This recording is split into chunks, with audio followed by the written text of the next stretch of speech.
Hello प्यारे बच्चों, कैसे हैं आप सभी। तो देखिए, आज की क्लास में हम लोग देखने वाले हैं हिंदी का वर्णिका और इसका चैप्टर नंबर 2 का पूरा ऑब्जेक्टिव देखने वाले हैं और प्लस में सब्जेक्टिव को भी देखने वाले हैं इस क्लास में। ठीक है, चैप्टर नंबर 2 है। ठीक है, वर्णिका में जिसका नाम है ढलते विश्वास। क्या है नाम? ढलते विश्वास। इसका पूरा ऑब्जेक्टिव देखने वाले हैं और प्लस में सब्जेक्टिव को भी देखेंगे। ठीक है, तो चलिए हम लोग क्या करते हैं, स्टार्ट करते हैं। ठीक है, और देखिए पहला नंबर ऑब्जेक्टिव पूछा गया है कि ढलते विश्वास कहानी में किस राज्य को बाढ़ एवं सूखा से प्रभावित दिखाया गया है। किस राज्य को दिखाया गया है? तो उड़ीसा। ठीक है, उड़ीसा को दिखाया गया। ऑप्शन नंबर ए हो जाएगा। चलिए नेक्स्ट है, दूसरा नंबर ऑब्जेक्टिव है ढलते विश्वास कहानी में स्कूल कहाँ है। स्कूल कहाँ है? तो टीले के नीचे, याद रखिएगा, पठार के नीचे नहीं और पहाड़ के नीचे भी नहीं और पेड़ के नीचे भी नहीं। कहाँ है? तो टीले के नीचे। ऑप्शन नंबर बी हो जाएगा। चलिए अगला नंबर क्वेश्चन है, किस लेखक के कथा साहित्य में उड़ीसा का जीवन गहरी आंतरिकता के साथ प्रकट हुआ है? तो सात कोरी होता, याद रखिएगा, सात कोरी होता। ठीक है, चलिए, कौन हल्ला कर बाढ़ से सबको सचेत कर रहा था? ठीक है, कर रहे थे। तो देखिए, चंद्रा भी था, गुण निधि, अच्युत भी था, शंकर मकरा। ठीक है, ये लोग भी थे, यानी कि इनमें से सभी हो जाएगा। ऑप्शन नंबर डी मार दीजिएगा। चलिए नेक्स्ट है, ढलते विश्वास कहानी के संपादक कौन है? बात करें अगर संपादक की, तो याद रखिएगा सात कोरी होता। ठीक है, सात कोरी होता, याद रखिएगा। चलिए अगला नंबर है, लक्ष्मी के बड़े लड़के का नाम क्या था? तो देखिए, बड़े लड़के का नाम था अच्युत। ठीक है, अच्युत। और देखिए, ले लीजिए अच्युत कैसे लिखाता है, क्योंकि कभी कभी इस अच्युत को अलग तरीका से लिख देगा, गलत, थोड़ा सा इसमें से गलत कर देगा और चार ऑप्शन देगा और चारों में ऐसा ही लिखा रहेगा, थोड़ा थोड़ा मिस्टेक कर करके। तो देख लीजिए, ऐसे लिखा था अच्युत अच्छे से। चलिए नेक्स्ट है, स्वेच्छा सेवक दल का गठन किसने किया? तो याद रखिएगा गुण निधि। ठीक है, गुण निधि था, उसी ने किया। ऑप्शन नंबर ए हो जाएगा। चलिए नेक्स्ट है, लक्ष्मण कहाँ नौकरी करता था? तो याद रखिएगा कलकत्ता में। कहाँ नौकरी करता था लक्ष्मण? तो कलकत्ता में। लक्ष्मण कौन है? तो लक्ष्मी का पति। ठीक है, लक्ष्मी का पति जिसका नाम है लक्ष्मण। चलिए नेक्स्ट है, लक्ष्मी के पति का क्या नाम था? तो अभी बताया हम आपको, लक्ष्मण। ठीक है, चलिए नेक्स्ट है, किस नदी के बांध के नीचे लक्ष्मी का घर था? तो देवी नदी, याद रखिएगा, देवी नदी। ठीक है, कौन सी नदी? देवी नदी। चलिए नेक्स्ट है, सात कोरी होता कथाकार है? तो देखिए, उड़िया, उड़ीसा के कथाकार है, तो उड़िया भी कहा जाता है उड़ीसा को। ठीक है, तो याद रखिएगा ऑप्शन नंबर सी हो जाएगा। चलिए नेक्स्ट है, लक्ष्मी डांस कहानी का केंद्रीय पात्र है? तो देखिए, लक्ष्मी कौन से कहानी में है? तो देखिए, धरते घर तक घूमेगी, इसमें तो माँ है, माँ में भी नहीं है, नगर में भी नहीं है, यानी कि लक्ष्मी। जैसे ही आए नाम लक्ष्मी का, तो याद रखिएगा ये ढलते विश्वास कहानी की बात हो रही है। ठीक है, चलिए नेक्स्ट है, बाढ़ की समस्या कहानी के केंद्र में है, यानी कि किस कहानी में, किस चैप्टर में है? तो ढलते विश्वास में है, बाढ़ के चैप्टर। ठीक है, चलिए अगला नंबर है, ढलते विश्वास कहानी की प्रमुख पात्रा के बारे में बात करें तो लक्ष्मी। ढलते विश्वास में लक्ष्मी है और इसमें बाढ़ के बारे में मतलब चर्चा किया गया है। नेक्स्ट है, ढलते विश्वास किस भाषा से अनुदित है? तो उड़िया। इसके राइटर है सात कोरी होता, जो कि उड़ीसा के हैं। नेक्स्ट है, ढलते विश्वास कहानी किस लेखक द्वारा अनुदित अगर पूछे तो राजेंद्र प्रसाद मिश्र कहिएगा, राजेंद्र प्रसाद मिश्र के द्वारा। चलिए नेक्स्ट है, तुरई के फूल की तरह खिलखिलाकर हंसते लोग सहसा मुरझा गए, यह पंक्ति किस कहानी की है? तो जब बाढ़ आती है तो सबका चेहरा झुलस जाता है, और ये है ढलते विश्वास में। ठीक है, चलिए नेक्स्ट है, बारी बारी से गांव के लड़के किसकी निगरानी कर रहे थे तो ढलाई बांध की, कि बांध कहीं टूट न जाए।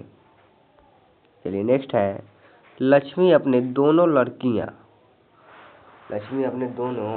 लड़कियों और छोटे बेटे को सुलाकर कहाँ गई थी तो गुहाल में। कहाँ गई थी? गुहाल में। चलिए नेक्स्ट है, घर पर 2 लड़कियों और साल भर के लड़के को लेकर अकेले है। कौन अकेले है तो लक्ष्मी। ठीक है, कौन है अकेले? लक्ष्मी। चलिए नेक्स्ट है, 7 कोरी घोता का जन्म बताना है तो देखिए 29 जिधर दोनों साइड 7 कोरी घोता, याद रखिएगा 29 लास्ट में भी 29 और शुरू में भी, यानी कि 29 अक्टूबर 1929 को याद रख लीजिएगा। चलिए नेक्स्ट है, हल किराए पर लेकर बीघे भर जमीन में खेती कौन करवाती थी तो लक्ष्मी। ठीक है, लक्ष्मी। और देखिए अभी तक आपने 22 ऑब्जेक्टिव क्लियर किया, 22 में से आपने कितना सही किया कमेंट करके ज़रूर बताइएगा। ठीक है, चलिए हम लोग क्या करते हैं, लगभग लगता है ऑब्जेक्टिव ख़त्म हो गया है। ठीक है, तो हम लोग क्या करेंगे, सब्जेक्टिव को देख लेंगे। चलिए अब आ गया है क्या चीज़, अब आ गया है सब्जेक्टिव की बारी।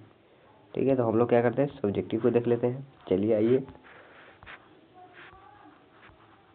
चलिए तो पहला नंबर है कि लक्ष्मी कौन थी। आपको बताना है कि मतलब इस कहानी में लक्ष्मी कौन थी, उसका मतलब बारे में आप क्या जानते हैं उसको बताइए। उसकी पारिवारिक स्थिति का चरित्र चित्रण कीजिए, यानी कि उसके घर में क्या क्या हो रहा था, क्या क्या परिस्थितियाँ थी, उन सभी को मतलब आप जो भी जानते हैं अपने शब्दों में क्या कीजिएगा, जवाब दीजिएगा। आपको इसको उतारना नहीं है, इसको उतारना नहीं है भाई, इसको समझ लेना है बस। आपको इसको समझ लेना है, इसको रटिएगा नहीं, इसको समझ लीजिए। और जब ये क्वेश्चन पूछा जाए तो आपको जो भी याद हो वो लिख दीजिएगा। ठीक है, रटने में टाइम पास मत कीजिए। चलिए तो देखिए पूछा क्या है, लक्ष्मी कौन थी तो देखिए लक्ष्मी ढलते विश्वास कहानी की मुख्य पात्रा थी। वह एक बहुत ही साहसी महिला थी। कैसी महिला थी तो साहसी महिला थी। अपने 4 बच्चों के साथ अकेले जीवन यापन करती थी। लक्ष्मी का कितना बता था, 4। ठीक है, क्योंकि इसका पति लक्ष्मण कोलकाता में काम करता था। लक्ष्मी की पारिवारिक स्थिति बिल्कुल भी अच्छी नहीं थी। इसके पति लक्ष्मण के कमाए पैसे से घर का पूरा खर्चा नहीं चल पाता था, जिसके कारण लक्ष्मी को तहसीलदार के घर पर छोटे मोटे मतलब काम करने पड़ते थे। ठीक है, मतलब इसमें बताया गया है कि लक्ष्मी मतलब क्या है, ढलते विश्वास कहानी की क्या है, एक पात्रा है। ठीक है, लक्ष्मी का पति का नाम लक्ष्मण है और लक्ष्मी के 4 बच्चे हैं। ठीक है, लक्ष्मी का पति मतलब घर के पूरे खर्चे नहीं उठा पाता है। ठीक है, खर्चे पूरा नहीं उठा पाता है, जिसके कारण लक्ष्मी गांव के जो तहसीलदार है उसके यहाँ क्या करती है, काम करती है। क्या करती है, काम करती है। इससे कुछ धन होता है और जिससे पारिवारिक स्थिति अच्छी बनी रहती है। ठीक है, चलिए आगे हम लोग चलते हैं। चलिए दूसरा नंबर है, कहानी के आधार पर प्रमाणित करें कि उड़ीसा का जनजीवन बाढ़ और सूखा से काफ़ी प्रभावित रहा है। ठीक है, तो चलिए देखिए इस कहानी में तूफान, सुखाड़, तेज बरसात और बाढ़ के बारे में क्या है, चर्चा किया गया है। इसमें दर्शाया गया है कि जब लक्ष्मी के गांव में सूखा और बाढ़ होता है तो वहाँ के लोगों को कितनी मतलब कठिनाइयों का सामना करना पड़ता है। यह कहानी मुख्य रूप से बाढ़ की विभीषिका को दर्शाता है, यानी कि बाढ़ जब आती है तो क्या क्या मतलब परेशानियाँ होती है, उन सभी को क्या करता है, ये कहानी दर्शाता है। चलिए हम लोग क्या करते हैं, अगला क्वेश्चन पे चलते हैं। और अगला क्वेश्चन है कि ढलते विश्वास कहानी में आए बाढ़ के दृश्यों का चित्रण अपने शब्दों में कीजिए। यानी कि इस चैप्टर को आप लोग पढ़े होंगे, ठीक है। तो इसमें बाढ़ का जब चित्रण हुआ, मतलब बाढ़ के बारे में जो बताया गया, उसको आपको जो भी मालूम है वो लिख दीजिए, ठीक है। उसका मतलब वो वर्णन करता है। तो चलिए आइए करते हैं इसका वर्णन। देखिए इस कहानी में आए बाढ़ का दृश्य काफी क्या है, भयानक है, ठीक है। जब लक्ष्मी के गांव में क्या है, बाढ़ आती है तो उसका गांव के सभी फसलें और घर डूब जाते हैं। लोगों को रहने के लिए कहीं आश्रय नहीं बचता है। गांव में एक स्कूल था जिसमें लोग अक्सर जाकर रहते थे, परंतु इस बार के बाढ़ में स्कूल के छत में पानी था, ठीक है। यानी कि जब बाढ़ आई तो स्कूल पर भी पानी हो गया, ठीक है। किसी तरह कुछ लोग जान बचाकर गांव के ऊंचे टीले पर पहुंचे थे। न जाने गांव के कितने लोगों ने इस बाढ़ में अपनी परिवार को खो दिया था। तो देखिए इसमें बताया गया है कि जब बाढ़ आया तो लोगों को क्या क्या परेशानी का सामना करना पड़ा, ठीक है। जैसे कि लोगों के घरों में पानी चला गया तो उनको रहने में क्या हो गया, दिक्कत हुआ, ठीक है।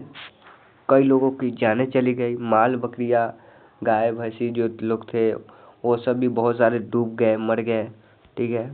तो ये सब क्या हुआ, बाढ़ के कारण ही तो हुआ। तो इसी को लिख दीजिएगा, जोड़ कर भी लिख दीजिएगा भाई मेरे, तो हो जाएगा, ठीक है। तो भी नंबर आपको मिलेगा।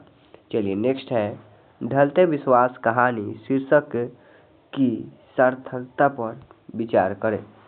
यानी कि शीर्षक की बात करना है। तो देखिए इस कहानी का शीर्षक ढलते विश्वास बिल्कुल सटीक है, एकदम सही है जी। क्यों है सही, तो देखिए क्योंकि जिस प्रकार से यहाँ के लोगों को तूफान, सुखाड़, भारी बरसात और भयावह बाढ़ का सामना करना पड़ा है, कि लोगों का जो विश्वास भगवान के प्रति था वो भी टूट जाता है। इसीलिए इसका ढलते विश्वास शीर्षक कहानी क्या है, 100% सही है मेरे भाई। चलिए हम लोग क्या करते हैं, आगे बढ़ते हैं। चलिए नेक्स्ट है लक्ष्मी के व्यक्तिगत पर विचार डालें। यानी कि लक्ष्मी के बारे में आप जो जानते हैं उसके बारे में बताइए। तो देखिए लक्ष्मी क्या है, ढलते विश्वास कहानी की एक प्रमुख पात्र है, ठीक है। वह बहुत ही साहसी औरत थी। अपने 4 बच्चों के साथ अकेले जीवन यापन करती थी, क्योंकि उसका पति लक्ष्मण कोलकाता में काम करता है। जब उसके गांव में बाढ़ आती है तो वह पूरी कोशिश कर खुद को और बच्चे को यहाँ से बाहर निकालती है। चलिए 18 नंबर क्वेश्चन है, चलिए इसको देखते हैं।